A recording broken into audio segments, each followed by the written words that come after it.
Implementasi sistem informasi pada PT Unilever Tbk. Definisi lain dari sistem informasi kerangka kerja yang mengkoordinasikan sumber daya manusia dan komputer untuk mengubah masukan menjadi keluaran guna mencapai sasaran-sasaran perusahaan. Di dalam organisasi sangat penting dalam mengelola sumber daya utama seperti buruh dan bahan mentah. Tapi saat ini, informasi juga merupakan sumber daya yang tidak kalah pentingnya harus dikelola. Para pembuat keputusan memahami bahwa informasi tidak hanya sekedar produk sampingan yang sedang berjalan, namun juga sebagai bahan pengisi bisnis dan menjadi faktor kritis dalam menentukan kesuksesan atau kegagalan suatu usaha. Perusahaan ini bergerak dalam bidang produksi sabun, deterjen, margarin, minyak sayur, dan makanan yang terbuat dari susu, es krim, dan minuman dari teh, dan juga produk-produk kosmetik. Kebutuhan akan implementasi informasi yang menerapkan sistem informasi sangatlah penting. Seperti definisi dari informasi itu sendiri, yaitu informasi merupakan hal yang sangat penting dalam pengambilan keputusan. Sedangkan definisi dari sistem yaitu suatu sistem di dalam suatu organisasi yang mempertemukan kebutuhan pengolahan transaksi harian, mendukung operasi bersifat manajerial, dan kegiatan strategi dari suatu organisasi dan menyediakan pihak luar tertentu dengan laporan-laporan yang diperlukan. PT Unilever Indonesia Tbk adalah perusahaan multinasional yang memasarkan berbagai barang konsumen di berbagai negara untuk memenuhi kebutuhan nutrisi, kesehatan, dan perawatan pribadi sehari-hari dengan produk-produk yang membuat para pemakainya merasa nyaman, berpenampilan baik, dan lebih menikmati kehidupan. Sistem informasi memiliki kualitas sebagai berikut. Yang pertama, akurat.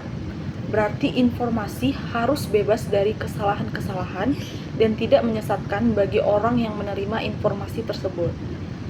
Komponen akurat meliputi yang pertama ada completeness, berarti informasi yang dihasilkan atau kebutuhan harus memiliki kelengkapan yang baik karena bila informasi yang dihasilkan sebagian-sebagian akan mempengaruhi dalam pengambilan keputusan. Yang kedua ada correctness, berarti informasi yang dihasilkan atau dibutuhkan harus memiliki kebenaran. Yang ketiga ada security, berarti informasi yang dihasilkan atau dibutuhkan harus memiliki keamanan.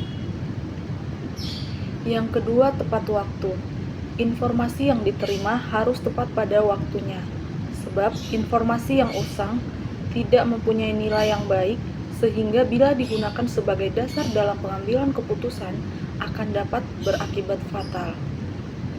Yang ketiga ada relevan. Informasi harus mempunyai manfaat bagi si penerima. Relevansi informasi untuk tiap-tiap orang dengan yang lainnya berbeda. Misalnya, informasi mengenai sebab-sebab kerusakan mesin produksi kepada akuntan adalah kurang relevan dan akan lebih relevan bila ditujukan kepada ahli teknik perusahaan. Yang keempat ada ekonomis. Informasi yang dihasilkan mempunyai manfaat yang lebih besar dibandingkan dengan biaya mendapatkannya, dan sebagian besar informasi tidak dapat tepat ditaksir keuntungannya dengan satuan nilai uang, tetapi dapat ditaksir nilai keefektifan. PT Unilever menerapkan kualitas di atas pada sistem informasi pada perusahaan, sehingga menghasilkan sistem informasi yang berkualitas, relevan, tepat waktu, dan ekonomis. Adapun beberapa contoh sistem informasi yang diterapkan pada perusahaan PT Unilever Tbk yaitu sebagai berikut. Yang pertama ada Transaction Processing System atau TPS.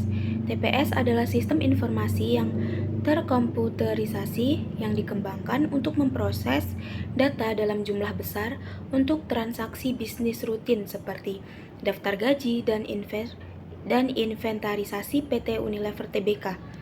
Data yang dihasilkan oleh TPS dapat dilihat atau digunakan oleh manajer.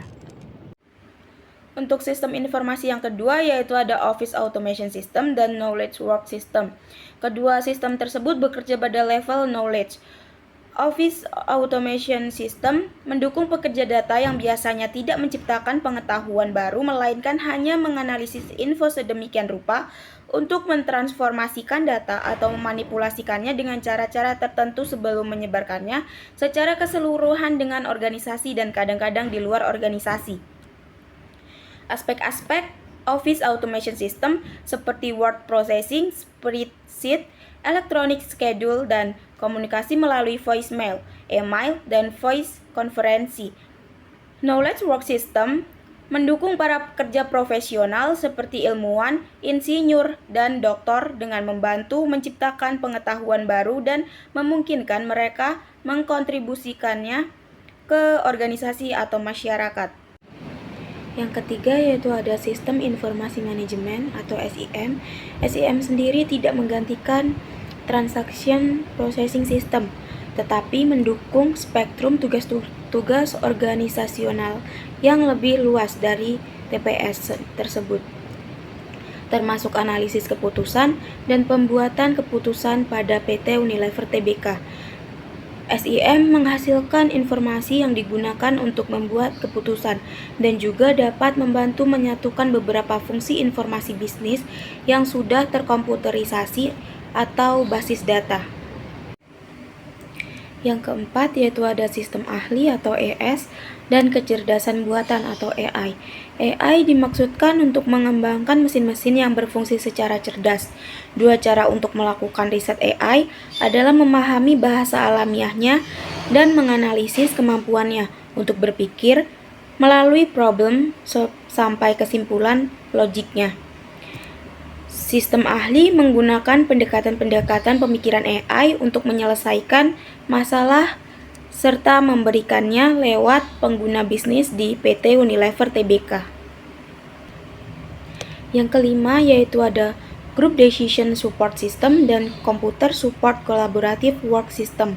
Bila kelompok perlu bekerja bersama-sama untuk membuat keputusan semi terstruktur dan tak terstruktur, maka Group Decision Support System membuat suatu solusi. GDSS dimaksudkan untuk membawa kelompok bersama-sama menyelesaikan masalah dengan memberi bantuan dalam bentuk pendapat, kuesioner, konsultasi, dan skenario. Kadang-kadang, Group Decision Support System dan Computer Support Collaborative Work System yang mencakup pendukung perangkat lunak yang disebut dengan groupware untuk kolaborasi tim melalui komputer yang terhubung dengan jaringan. Untuk sistem informasi yang keenam atau yang terakhir yaitu ada Executive Support System. Executive Support System tergantung pada informasi yang dihasilkan oleh TPS dan SIM. Dan Executive Support System membantu eksekutif mengatur interaksinya dengan lingkungan eksternal dengan menyediakan grafik-grafik dan pendukung komunikasi di tempat-tempat yang bisa diakses seperti di kantor. Penjelasan di atas merupakan implementasi sistem informasi pada PT Unilever Tbk. Namun, dalam penerapannya terdapat beberapa tantangan dalam sistem manajemen yaitu seperti tantangan investasi, tantangan strategi bisnis, tantangan globalisasi, tantangan infrastruktur teknologi informasi. Dari penjelasan di atas, jadi dapat kita simpulkan bahwa sistem informasi sangat berhubungan dengan perusahaan baik itu eksternal maupun internal. Tetapi masing-masing tetap ada tantangan maupun hambatannya. Lebih tepatnya adalah mengkoordinasikan sumber daya, baik itu sumber daya manusia dan komputer, untuk mengubah masukan atau input menjadi keluaran atau informasi guna mencapai sasaran-sasaran perusahaan.